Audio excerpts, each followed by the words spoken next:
The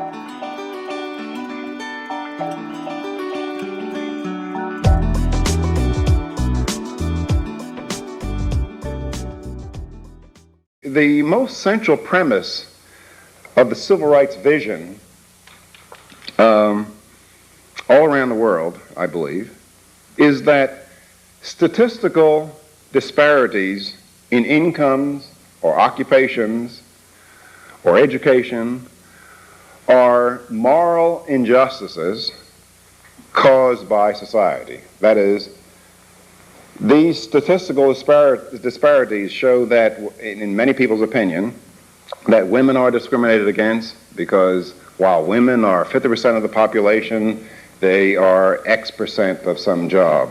Or while blacks are X percent of the population, they're only X minus 1% of some jobs. Now, underlying this premise that statistical disparities are moral injustices caused by society, there's the assumption that discrimination leads to adverse effects on the achievement of those discriminated against. That's one of the minor assumptions behind the statistical disparity premise. Another minor assumption is that statistical disparities or statistical differences imply or measure discrimination by race or sex. And this assumption depends upon a third, and that is, in a critical assumption to the civil rights vision, that statistical disparities would not arise and persist without moral injustices being imposed by the society. Now let's look at some of these assumptions or premises behind the civil rights vision. But first, before we look at some of them, we know, or at least we should know, that if A is known to cause Z, we cannot infer Z when B, C, and D are also known to cause Z.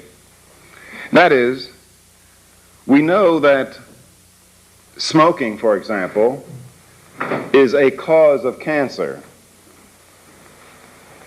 But would we say that everybody who has cancer smoked? I think that that would be somewhat fallacious to say that.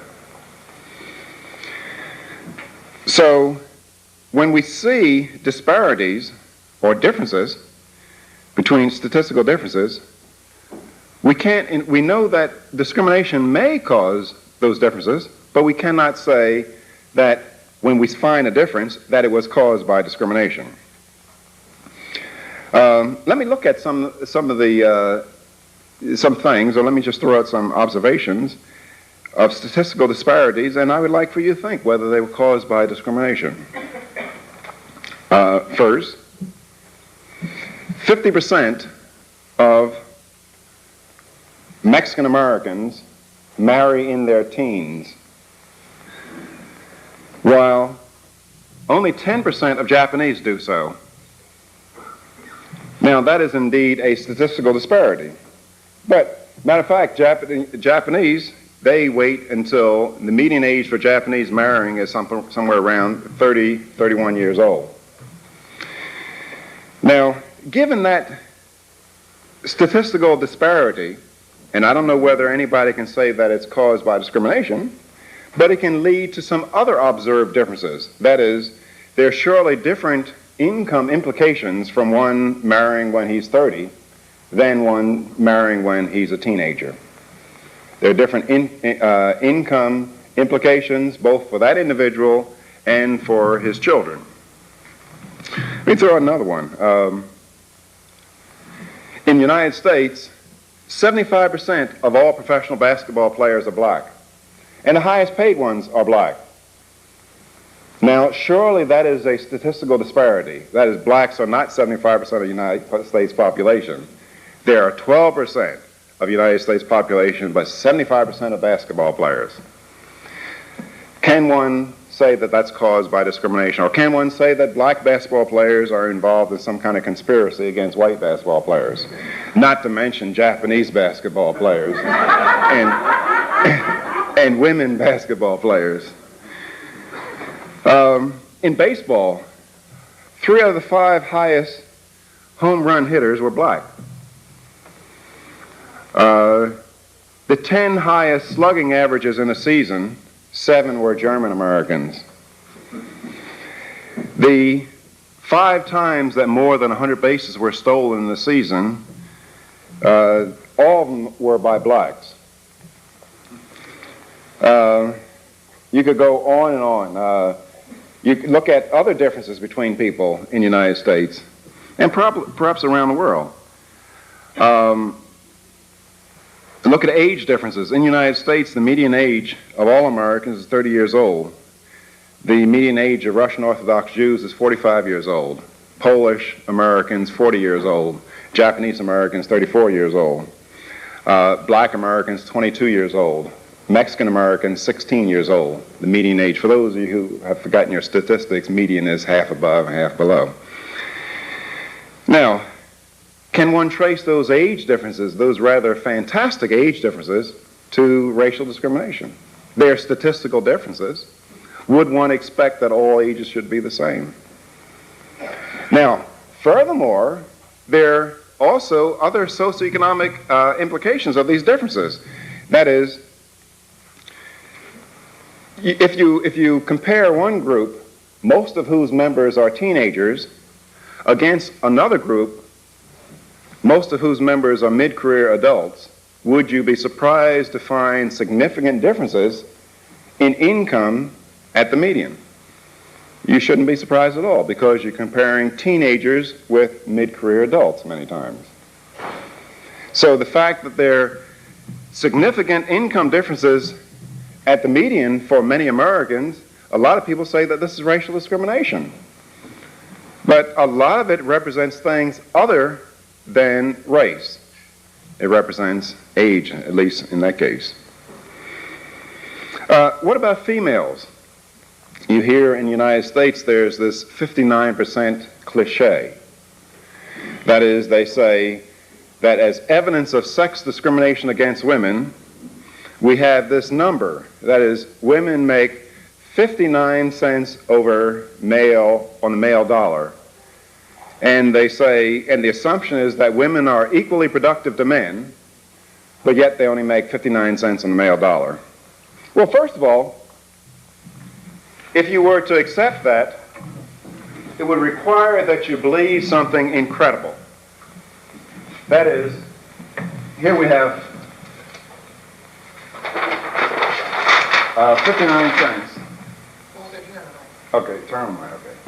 There's 59 cents. That's what a woman makes, an equally productive woman, and a man gets $1. Well, what they're saying, that companies, in the name of the brotherhood, or out of just sheer stupidity, are paying men 71% higher wages than they would have to pay if only they would hire this equally productive woman. Now, we know that companies have wound up on the industrial trash heap because they had costs that were 1% higher than their competition. But here you're talking about firms wanting to take on labor costs that are 71% higher than they otherwise would have to. That makes you suspicious about this 59% cliche. That is, it makes you wonder why companies are not just owned by women and just come in and drive the competition out of the market with those kind of cost advantages. Now, but I don't believe that women, on the whole, are as equally productive as men. And there's some very good reasons for that. First of all,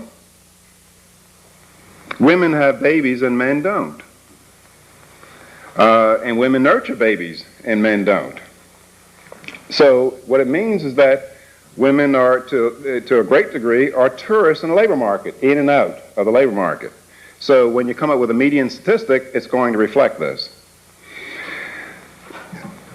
What gives support to this hypothesis is that if you take women,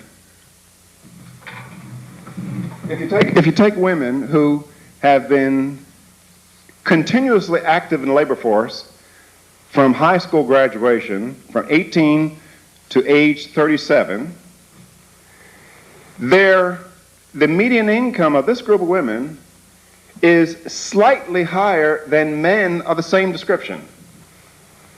Furthermore, at colleges, on college universities, women who have never been married, now these are women who have never been married, by the way, and women who have never been married who are college professors and who have the same quality degree and the same number of publications and the same years of experience, their median income is slightly higher. It's not a very significant statistic, but it's slightly higher than men of the same description.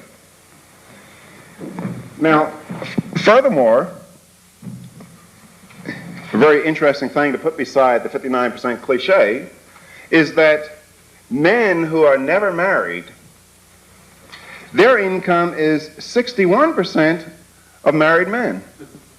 So if you believe in the conspiracy hypothesis of firms, not only do firms discriminate against women, but they also discriminate against men who have never been married. Now there's some very good reasons, well, at least some of the research I've seen suggests that the major problem for women is marriage. That is, when women get married, they put themselves at a serious disadvantage, because when a man marries, he gets a helper. And when a woman gets married, she becomes a helpee. And there are different human capital development implications of those roles, of different roles. That is, men come home from work and kick off their shoes and read their journals. A professional woman comes home from work, she kicks off her shoes and gets the kids washed and fixed dinner, and et cetera, which does not contribute that much to human capital accumulation. Furthermore, there's the mentality of whither thou goest. That is, when a couple moves, normally when the couple moves physically, moves from one city to another or one country to another, normally that move means an upward move for the man and a downward move for the woman. If you are a computer technician or a CPA or something like that, and you've been out of the labor market 5 years to take care of a kid, to give birth to a kid, or 2 or 3 years even, then you are not a very good certified public accountant when you come back, because you have not kept up with all the laws, legal changes, and the court interpretation of those laws. Your skills have become somewhat obsolete. The same thing with computer technology. If you are out for 2 or 3 years, then your skills become rapidly obsolete. But on the other hand, if you were a good elementary school teacher or a good librarian, in 5 years later, you're just as good an elementary teacher or just as good a librarian.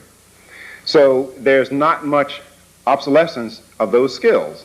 Now, if one expected to be in and out of the labor market, what kinds of investment would you make in terms of human capital? It seems like it would be a rational decision to invest in those activities where the obsolescence rate of the skills was less.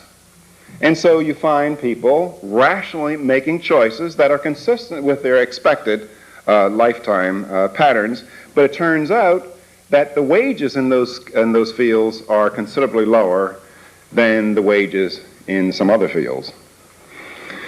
So what I want to just make at this juncture is just to argue that statistical disparities are not necessarily indicative of some kind of racial discrimination or sexual discrimination, and furthermore, that even if they were, there's a question whether the remedy lies in government policy.